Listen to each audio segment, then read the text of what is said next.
Et bien le bonjour à tous et à toutes et bienvenue aujourd'hui pour cette toute nouvelle vidéo qui va parler d'un sujet assez différent, quelque chose que je n'ai pas l'habitude de traiter. Je vais aujourd'hui parler d'un film et je me suis permis de le faire car c'est un film qui est tiré d'un jeu vidéo, un film d'horreur plus précisément, celui qui est le plus recensé en ce moment. Je pense que vous savez tous très bien duquel je parle, surtout si vous avez vu la miniature et le titre juste avant. On va parler de Five Nights at Freddy's, le film. Mais juste avant ça, n'oubliez pas juste de vous abonner à la chaîne YouTube. On arrive bientôt près des 500 abonnés, c'est l'objectif pour la fin de l'année, de rejoindre le Twitch et le Discord qui sont tous les deux eux en description. Et donc voilà, alors cette vidéo n'aura pas vraiment de fil conducteur, j'ai pas de texte, j'ai rien du tout. Juste, je vais donner mon avis sur ce dernier. Il n'y aura pas vraiment de sens, il n'y aura pas vraiment de partie. Juste parlons un peu de ce film qui fait débat quand même. Et ça n'a pas manqué de le faire chez moi. Donc c'est pour ça qu'on va en parler aujourd'hui dans cette vidéo. Asseyez-vous, prenez 10 minutes, une petite boisson, peut-être de quoi manger, de quoi grignoter. Et c'est parti pour parler un peu de ce film. Donc premièrement, j'aimerais un peu parler du niveau de peur que m'a procuré ce film. Le niveau d'horreur, on rappelle que Five Nights at Freddy's c'est censé être un film d'horreur, ok? Forcément, c'est un jeu qui est tiré de la franchise même Five Nights at Freddy's. Des jeux en fait, et celui-ci est plus tiré du 1 je trouve, même s'il y a des éléments des autres jeux, mais on oublie bien que Five Nights at Freddy's c'est un jeu d'horreur qui est censé faire peur. Ce film ici, mis à part si vous avez une sensibilité à l'horreur extrêmement forte, ou alors si vous êtes un enfant de moins de 6 ans, ne vous frappe absolument pas peur. Il n'y a pas vraiment de screamer. Oui bon, il y a parfois des petites scènes où on voit un peu de sang, où on voit un peu que l'animatronics arrive et tout ça. Ah oui, j'ai juste oublié de dire qu'il y aura des spoils dans cette vidéo au niveau du film, donc si vous n'avez pas encore vu le film, bah allez le voir.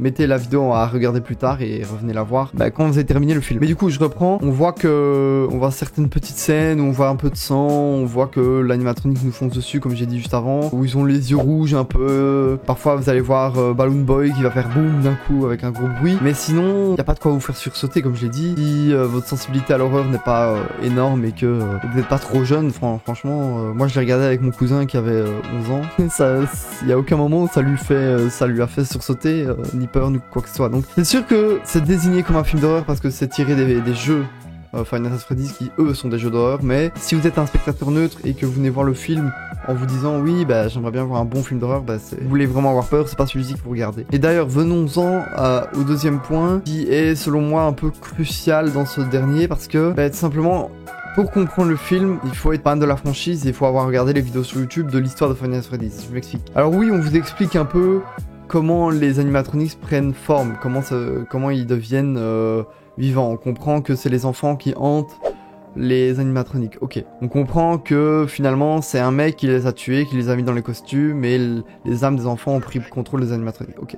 On comprend qu'ils sont 5 et que le tueur c'est celui qui est dans Springtrap, donc le costume. Maintenant, certes on vous explique cela, mais quand j'ai été voir le film, j'étais avec quelqu'un qui ne connaissait absolument pas l'histoire de FNAF et qui a bien moins compris que moi ou les autres personnes avec qui j'étais, qui eux connaissaient le jeu et qui avaient regardé les vidéos que je vous mettrai en description d'ailleurs, d'une personne soit qui racontait un peu l'histoire de FNAF, etc. Mais moi qui suis même pas le plus grand connaisseur de FNAF, il y a des éléments que j'ai pas compris, comme l'apparition de Vanessa qui est un personnage qui arrive dans Security Bridge je crois. Et enfin il y a plusieurs éléments que j'ai pas compris même moi, alors que je connais quand même un peu l'histoire de FNAF et des jeux, mais comme je dis, il faut vraiment être un grand fan pour aller voir le film, ou alors de vraiment bien s'y connaître. Et ça c'est un problème quand même, parce que c'est censé être un film grand public, surtout si tu le sors au cinéma. C'est pas censé être un film qui correspond seulement qu'aux fans.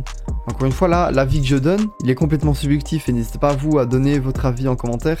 Ce serait avec grand plaisir. Et donc ne vous dites pas tout ce que je dis ici, c'est seulement ce que je ressens en fait. Donc voilà, n'hésitez pas à débattre vous en commentaire. Mais du coup voilà, c'est sûr qu'il faut être un fan. Si vous êtes un simple amateur de films d'horreur, que vous arrivez dans le film, oui, comme je vous l'ai dit, on vous explique un peu l'histoire, comment ça se fait que les animatroniques prennent vie, etc. Mais sinon, il y a des détails qu'on ne comprend pas. Il y a même des petits easter eggs qui sont cachés dans le film qu'on va pas comprendre non plus. Donc voilà, c'est sûr que avant de regarder le film, il faut regarder les vidéos qui expliquent un peu l'histoire de FNAF, et même peut-être pourquoi pas jouer au jeu pour comprendre encore un peu plus le film.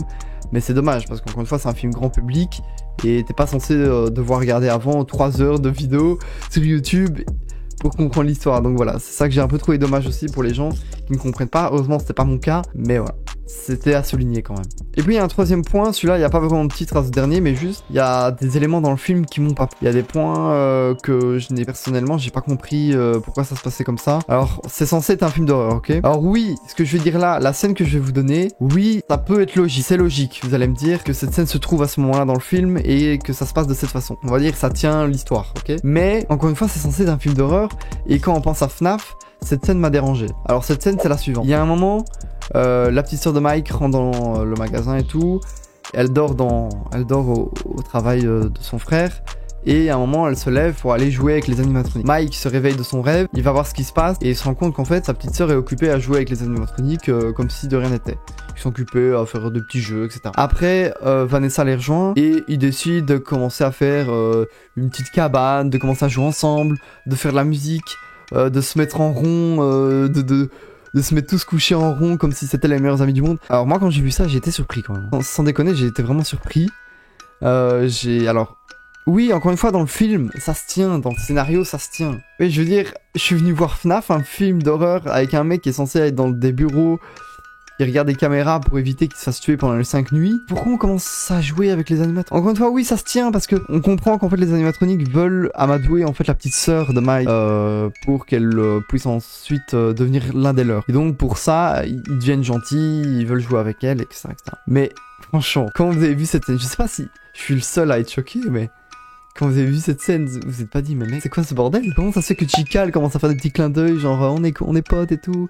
Ça commence à se faire des câlins, à se faire des tapes dans les mains et tout. J'ai vraiment pas compris. Moi, je me suis dit, bon, bah, ok, c'est devenu des mascottes pour les enfants, là. Enfin, c'est ce qui est censé être. Mais là, c'est plus un film d'horreur. Là, on est avec Choupi et tous ses amis. Je suis désolé, moi, c'est le ressenti que ça m'a donné. Je me dis, mais mec, qu'est-ce que ça fout dans un film d'horreur? Voilà, mais encore une fois, vous allez donner votre avis. Et encore une fois, je le répète, parce que c'est important de le savoir. Oui, ça a du sens dans le film et dans le scénario. Mais, franchement, avant de regarder le film, vous t'attendez à des scènes pareilles? À des scènes de joie avec Chica qui fait des clins d'œil, encore une fois.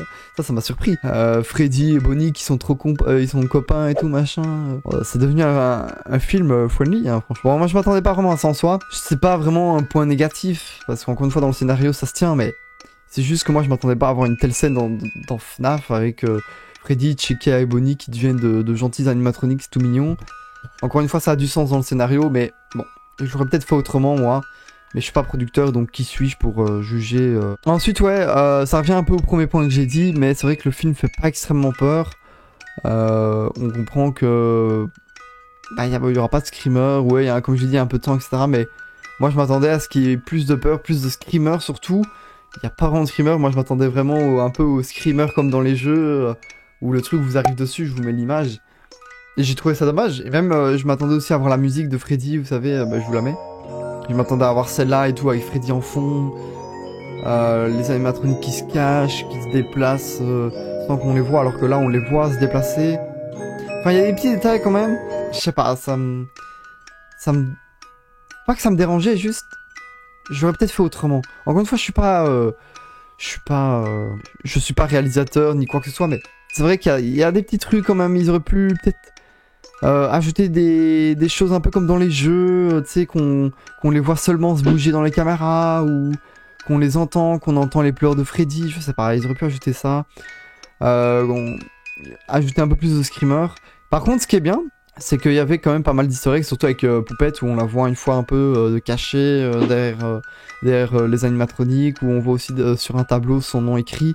C'est vrai qu'il y a des easter eggs, et même à la fin du film, et ça c'est à noter, pendant le générique, d'ailleurs j'ai fait un short, vous pouvez aller voir sur ma chaîne YouTube, on entend en fait une voix dire « Come find me », il dit genre « C-O-M-E » à la fin du film. À toute fin, il fallait vraiment attendre que toute la bande générique passe. À la fin, si vous restez jusqu'à la fin de cette bande générique, vous avez en fait ce petit easter egg et j'ai trouvé ça vraiment cool parce que ça annonce, est-ce que ça annonce un 2? On sait pas, en tout cas, Come Find Me vient me prouver. Pour moi, ça annonce un 2. N'hésitez pas encore à donnez-vous votre avis en commentaire. Mais voilà. Sur ce, c'était un peu mon avis. J'ai pas d'autre chose à dire. Sinon, le reste du film est logique et assez sympa à voir en famille et surtout pour les fans. Donc, n'hésitez pas à vous aller voir ça avec vos potes, surtout si vous êtes fan du jeu et de la franchise. C'est intéressant. C'est un bon film, mais encore une fois, c'est trop centré sur les fans et sur ce qu'ils en pensent. Donc, sur ce, Moi je vais vous laisser, n'hésitez pas à débattre encore une fois en commentaire et à dire ce que vous en pensez. Je serais très content de vous donner une réponse. Et faites ça dans le respect s'il vous plaît, vous l'avez toujours fait, mais faites-le ici dans le respect. Et moi je vous retrouve très bientôt pour une nouvelle vidéo. C'est vrai que c'était une vidéo un peu spéciale parce que j'ai jamais fait de critique de film, ça arrivera pas souvent. Hein. C'est juste quand il y aura des films en lien avec des jeux vidéo, là je le ferai à la limite. Mais voilà. Mais donc, n'hésitez pas aussi à donner un peu votre avis sur ce nouveau format. Et moi je vous laisse à très bientôt pour une nouvelle vidéo. Ciao!